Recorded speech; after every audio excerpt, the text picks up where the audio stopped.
Сахнада Виктория Макарская.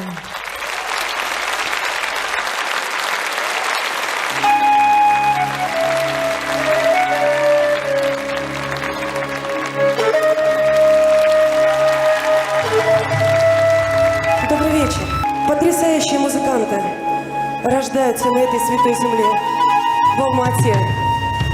Я попрошу вас, поаплодируйте. Для меня большая честь сегодня выступать с этими потрясающими музыкантами мирового уровня. Спасибо.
Спасибо большое.